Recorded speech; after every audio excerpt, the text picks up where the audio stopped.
Selamat pagi, selamat siang, selamat sore, dan selamat malam. Tergantung kapan Anda menonton acara ini. Selamat datang di Mojok Mentok, sebuah acara yang akan merangkum berita yang terjadi selama sepekan terakhir. Tentu saja dibawakan secara cerdas, tangkas, dan terengginas oleh saya sendiri, Agus Mulyadi. Sebagai host yang akan menemani Anda dengan tak deng deng deng deng. Okay, are you ready? Wanna baby put it yours. Rock it in, put it up like that.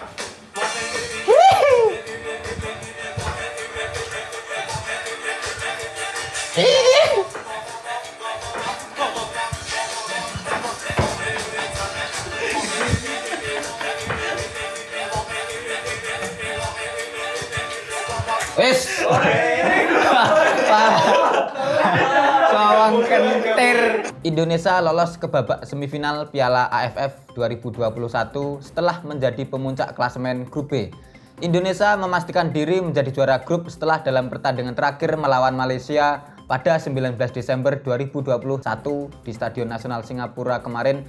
Indonesia menang telak 4-1. Dua gol kemenangan Indonesia dicetak oleh Irfan Jaya dan dua gol lainnya masing-masing dicetak oleh Pratama Arhan dan Elkan Bagot. Kemenangan tersebut tentu saja membuat publik Indonesia bersukacita. Maklum saja, selain lolos menjadi juara grup, menang lawan Malaysia juga melambungkan gengsi dan harga diri, mengingat Malaysia selama ini memang menjadi musuh bebuyutan Indonesia. Kemenangan atas Malaysia tersebut sekaligus membalikkan anggapan publik Malaysia yang memang sempat menganggap timnas Indonesia tidak layak lolos ke semifinal. Mantan pemain Malaysia Safi Sali misalnya banyak dibikin meme oleh netizen pasca Malaysia kalah. Sebab sebelumnya dirinya sempat meremehkan timnas Indonesia yang diperkuat oleh banyak pemain muda. Alhamdulillah ya, Allahu Akbar ya, menang 4-1. Indonesia full senyum ya. Ya gimana, Indonesia ini mau sama siapa saja ya, kalah itu boleh ya. Sama Brazil kalah monggo, sama Australia monggo, asal jangan kalah sama Malaysia. Haram hukumnya ya. Jadi kemenangan lawan Malaysia ini memang layak dirayakan. Apalagi menangnya telak loh, ini 4-1 loh. Sekali lagi 4-1. Ini ibarat pingpong pindah bola, Pak ya. Dan nggak heran juga kalau banyak netizen Indonesia ini meluapkan kebahagiaannya ya dengan ngecengin publik Malaysia. Apalagi yang sebelumnya sempat ngecengin Indonesia dan menganggap Indonesia ini nggak layak masuk semifinal. Ya Mas Safi Sali ini salah satunya ya. Pokoknya Indonesia itu wani kemaki, wani kemelinti, apa meneh nek menang. Ya, semoga kemenangan ini bukan hanya berhenti di sini. Kalau bisa ya sampai semifinal nanti menang, final juga menang. Biar sekali-kali Indonesia ini ngerasain jadi juara Piala AFF ya. Biar masyarakatnya seneng.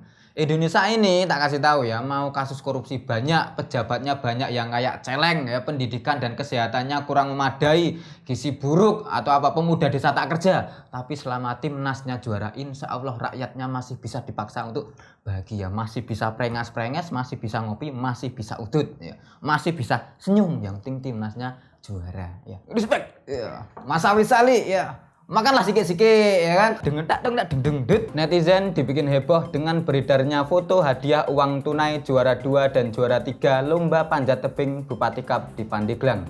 Netizen tersentak sebab nominal hadiah juara untuk lomba panjat tebing tersebut sangat kecil, yakni Rp165.000 untuk juara 2 dan Rp95.000 untuk juara 3. Tentu saja nominal tersebut dianggap terlalu kecil untuk sebuah lomba sekelas Bupati Cup. Ketua Pelaksana Lomba Panjat Tebing Bupati Cup Pandeglang 2021, Rika Kartikasari, kepada wartawan mengatakan bahwa dirinya tak tahu menau dengan nominal hadiah tersebut.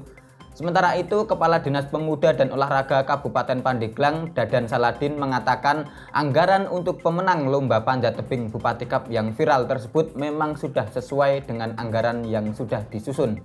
Dadan bahkan mengatakan bahwa hadiah untuk juara 3 yang memang sudah sangat kecil itu masih kelebihan Rp1.000. Ia mengatakan bahwa hadiah untuk lomba tersebut masing-masing adalah Rp225.000 untuk juara 1, Rp175.000 untuk juara 2, dan Rp100.000 untuk juara 3. Nominal tersebut kemudian dipotong pajak 6%. Akibat peristiwa yang menghebohkan tersebut, Bupati Pandeglang Irna Narulita diketahui marah kepada jajarannya, utamanya kepada Kepala Dinas Pemuda dan Olahraga. Ya, mantap ya, nominal hadiah juara lomba panjat tebing sekelas Bupati Cup cuma 200 ribuan. Yang juara 3 malah nggak nyampe 100.000 ya, kasihan betul ini atletnya. Ikut lomba tapi ternyata kok lomba memanjat tebing, kemiskinan. Aduh, ini gimana ini ya. Hadiah Bupati Cup tapi cuma 95.000 ini memang miris ya. disebut sebagai hadiah kok ya malu-maluin ya kan, disebut sebagai uang pembinaan juga apa yang mau dibina dengan uang 95.000 itu ya. Mentok cuma buat beli stok plester sama obat merah buat cadangan P3K. Paling pas ya sebut apa ya, tali asih lah ya, cuma 95.000 kok. Ini kejamnya nggak ketulungan loh ini. Nggak heran kalau kemudian panitia penyelenggara mendapatkan kiriman kata-kata mutiara dari netizen Indonesia yang berbudi pekerti luhur itu. Ya, semoga ini menjadi pelajaran berharga buat institusi pemerintahan yang pengen bikin event olahraga. Kalau ngasih hadiah pakai otak ya, jangan kecil-kecil banget lah ya, kasihan atletnya. Kalau tiap tanding kok hadiahnya nggak nyampe cepek, itu tubuhnya tok yang sehat ya, tapi jiwanya nggak. Takutnya kalau begini terus ya nanti 2030 nggak ada yang mau jadi atlet ya. Maunya jadi YouTuber semua. Nggak ada itu Atep, Ahsan, Hendra, Zohri. Adanya Atta Halilintar semua. Atta semua. Deng. Meninggalnya selebgram Laura Anna pada Rabu 15 Desember 2021 lalu menjadi kisah tersendiri bagi Ana Laura, jurnalis foto asal Brazil. Pasalnya, sejak Laura Anna meninggal, dirinya langsung diserbu ucapan duka cita dari netizen Indonesia. Hal tersebut karena akun miliknya dikira sebagai akun milik Laura Anna. Ucapan duka cita dan belasungkawa tersebut terus mengalir deras baik melalui kolom komentar maupun melalui DM Instagram.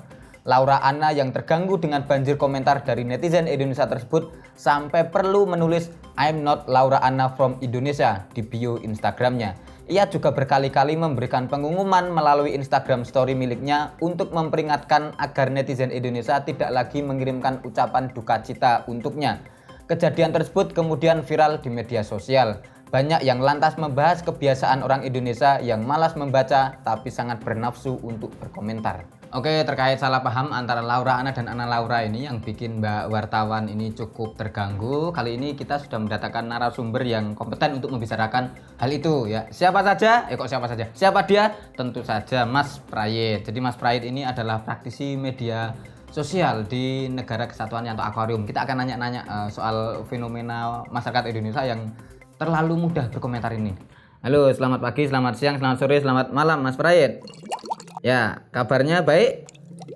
Baik, oh iya mantap. Mas, ini kan tadi ada soal Ana Laura dan Laura Anna ini yang si jurnalis Brazil ini merasa sebel karena dikirimi pesan-pesan duka cita belasungkawa terkait meninggalnya Ana Laura atau Laura Anna. Wah, saya juga jadi bingung nih. Nah, gimana pendapat Mas Prayit ini Mas tentang fenomena tersebut gitu? Oh, jadi ini bukti bahwa masyarakat Indonesia itu empatinya tinggi atau ya, tapi otaknya goblok. Oh iya, yang paling penting kan empati ya. Empati, hati gitu. Kalau kecerdasan kan nomor 2 kalau menurut di Negara Kesatuan Yanto Aquarium.